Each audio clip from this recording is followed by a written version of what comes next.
Jim Morris, producer of John Carter, one of the producers. It was a big team, and it was a movie long time in the making.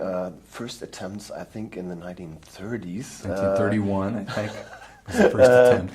And there were several attempts over the years. Did you ever think that's a bad omen? This is a movie that's not supposed to happen? There were a lot of attempts to make it over the years, but I never took that as a bad omen. I think there were a lot of reasons it took a long time to make. And I think, truthfully, a lot of the tools that are available now for cinematic storytelling allow it to happen with a believability that couldn't have really happened in the earlier times. Now, your director, Mr. Stanton, is famous for animated movies. How did you make sure? What did he have to prove that he could work with actors and real props? Yeah, well, a lot of Andrew's directing. When you're making an animated film, you sort of work with actors. Obviously, you have your voiceover actors, but you have your animators that become basically your actors. So you're always directing someone.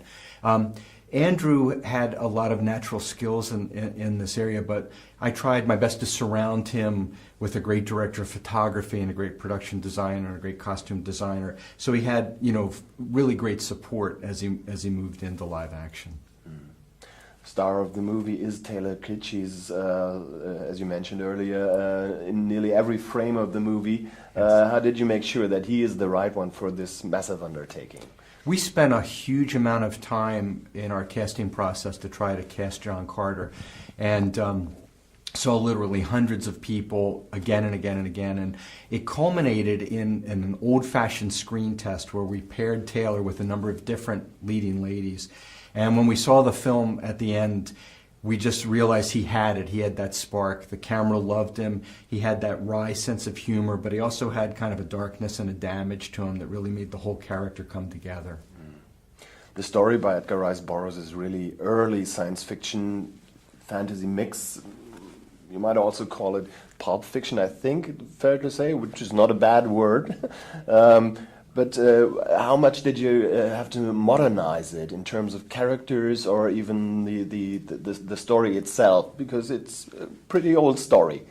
The original Burroughs story is very episodic, and the characters are a little bit vanilla in places. They're kind of stereotypical and they don't have a lot of depth to them. So one of the big challenges was writing the characters to be something a bit different than they were in the story. We retained the basic sorts of people they were, but we actually gave them a lot more depth, and we gave them character arcs, which are kind of lacking in the original. We also had to move some pieces of the books around to bring in, a proper antagonist and a few other things. So there was a little bit of getting under the hood we had to do to fix it, to make it a good screenplay for a movie. How important was it that the story seems to be a metaphor for Earth itself, with a decaying environment and fighting nation states or something like that? We weren't trying to have any kind of overt message in this movie about a dying planet, because in fact Mars in the story is a dying planet.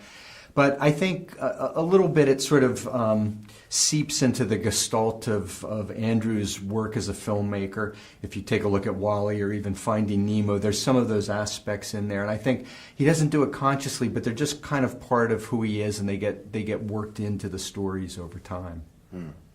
I'm just guessing now from your history in movies, you have a long history with ILM, that your side of producing was mainly focused on special effects. Maybe I'm wrong with that, but...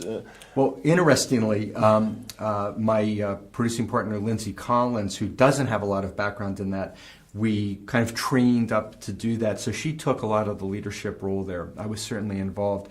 I tended to be involved more in the other aspects, casting, studio matters, distribution, marketing, kind of the whole web of that sort of thing, post-production, scoring, mixing, etc. So we tried to divide and conquer where we could, although we always had areas of overlap. So the movie is heavy on special effects. What were the inspirations for these? I seem to see still some influence from Frank Frazetta paintings. Was that any influence? Well, certainly Frazetta's work is often associated with Carter.